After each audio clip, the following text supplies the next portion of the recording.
ورحمة الله وبركاته كلانتي wanaagsan asxaabay meel kasto aad naga daawanaysaan ku soo dhawaada barnaamijkeena habeenimo waa habeenimo talaada arbaca ay soo galayso taariikhdu waa 3 bisha maarso sanadka 2026 haddaba caawo barnaamijka waxaynu gabi ahaantii ku qaadan doonaa dagaalka culus ee ka socda bariga dhexe halka la kala marayo maxaa soo kordhay saacadihii aynu kala maqnayn haddaba wararka xiisaha leh aan caawa idin hayo waxaa ka mid ah satalaadyo loo malaynayo inay yihiin ruush iyo Chinese oo soo qaaday sawirro naxdin ku abuuray dadka Yahuudda ah iyo Mareykanka khasaaraha ay geysteen gantaalaha iyo droniska Iran markii Israa'iil lagu duqeeyay xaafado dhan baa Gaza u ekaaday iyadoo dagaalka uu sanba 7 gaarin haddaba maxaa la isweydiinayaa haddii dagaalkan bil socdo Israa'iil maxaa ka haray haddaba videoga la yaab kale ee telefishinka Al Jazeera uu sii daayaan idin haya waxa soo kale aan idin soo gudbin doonaa warar cusub oo ku saabsan weerar kala duwan oo lagu qaaday gudaha Israa'iil sidoo kale xarunta wasaaradda gaashaandhigga ayaa la sheegay in la duqeeyay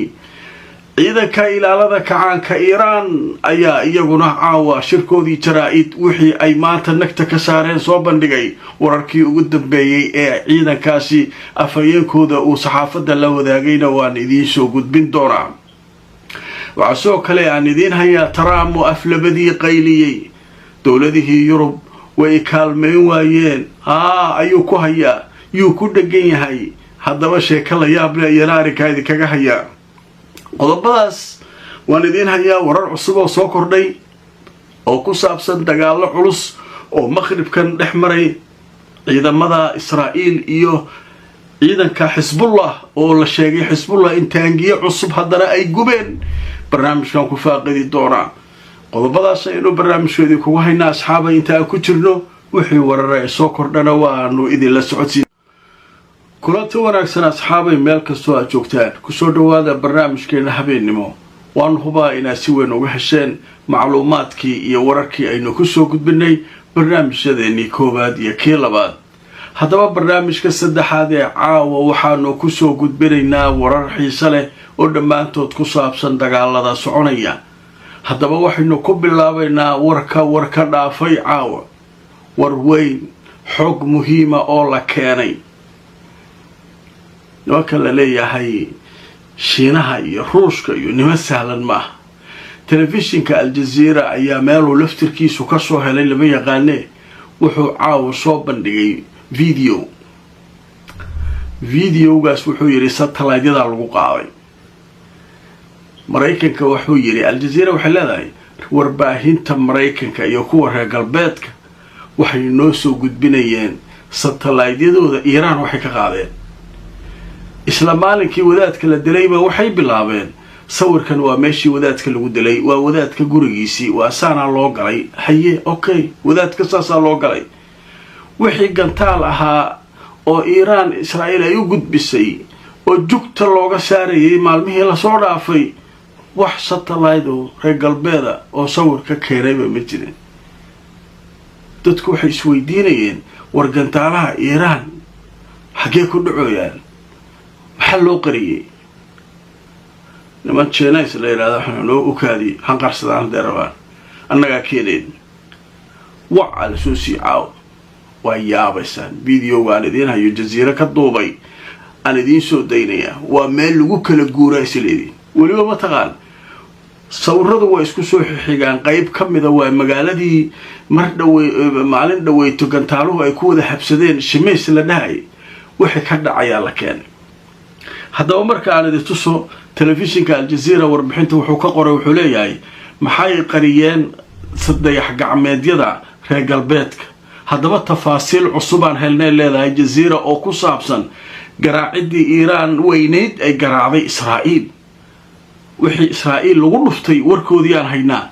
shirkadaha satellite-ka ama dayax gacmeedyada ayaa waxa la sheegay Mareykanka ah in aanay soo gudbinin sawirro ku saabsan sawaariikhda Iran iyo halka ay ku habsadeen gudaha Israa'iil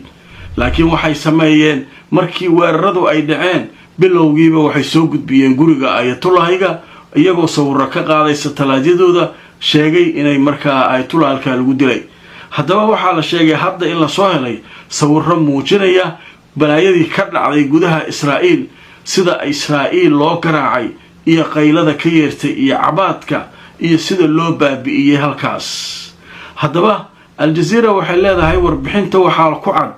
video la keenay oo satellite-yada ay keeneen kaasoo muujinaya xaafadda ama deegaanka la yiraahdo Beit Shemesh oo ku yaala galbeedka magaalada Qudus in halkaasi ay dhibaato xoog leh ka dhacday. laakiin waxay leedahay Jazeera Israa'iil waxayba ku leedahay waxaasoo meesha ka dhacay iyo qiyaamahaas 9 qof ku dhimatay 51 kalena way ku dhaawacmeen. war meesha waxa ka dhacay meel qiyaamihii ka dhacay ay waxay yiraahdeen 9 dhimatay 51 way dhaawacmeen. haddaba marka videogan isla fiirsanaynaa aan halkan idinku soo gudbinaya. sida arkaysaan marka videoga waa kan satellite-yada cirka laga qaaday. kullay ciddi qaaday si rasmi ah looma sheegin, laakiin dadka khubarada waxay leeyihiin videogan waxaa helay oo soo sawiray Chinese iyo Ruushka iyo qolaa tagtay. Mareykanku way ka gaabsadeen inay waxaan khasaaraha soo gudbiyaan sabab badan aawadood. waxa leeyahay khasaarahan sababaha oo maartay loo qarinayo waxay tahay niyad jab dadka Yahuudda inay niyad jabaan, qayladooda iyo cabaadkooda inaysan maartay dadka kale aysan maqlin, oo maartay nimanka Iiraaniyiintan aan loo dhiiri gelin waxa ay rideen inay wax gaarsiiyeen iyo in kale saysan ku ogaanin waxyaalahaas la isku dhex wadaan. marka video qiyaamuhu meel ka dhacay waa meesha waa arkaysaan. marka waxa dhacay marka waa waxaas gaala jabkeeda way qarsataa ma goor la dhihi jiray goormay ahayd qof walba waa maqlay Soomaali maamaadaas waa la yaabi jiray gaala jabkeeda waa qarsataa. laakiin hadda wixii oo saxan hadda arkaynaa jabkooda waa qarsanaya. Chinese iyo Ruushka soo bandhiga maahane war xaafad war qayb kamida way ku leedahay Jazeera waa meel la yiraahdo Shemesh maalin hore gantaalo ku dhacay bas meelihii kale Haifa iyo hadda la soo wada alaabtoodi nimana daba socda oo iyaguna keenaya ayaga haqariyeen. laakiin technology-gan waa lagu horumaray satellite cid kasta waa haysataa. hadda marka hawsha halkaas ay maraysaa. qodobka marka halkaas ay kaga gudbaynaa. wararkii kale ee soo kordhay iyana saacadihii la soo dhaafay waxaa kamida telefishinka Al-Jazeera ayaa goordhow qoray wuxuu leeyahay wargeyska la yiraahdo wala ee Israa'iil ka soo baxay wuxuu sheegay 8 qof inay markaasi ku dhaawacmeen ilaa inta la og yahay Tel Aviv caawa gantaalo ku dhacay gaar ahaan meel ku dhow saldhig ku yaala wasaaradda gaashaandhigga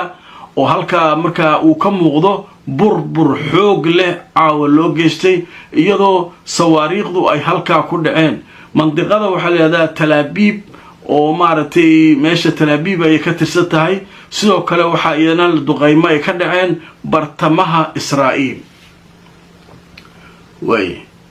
iyaduna hawsha marka halkaas xaajo maraysa iyaduna meeshaas waxa ka dhacay la leeyahay arrintaas dhacday. qodobka isaguna halkaas aan kaga gudbaynaa. waxaanu u gudbaynaa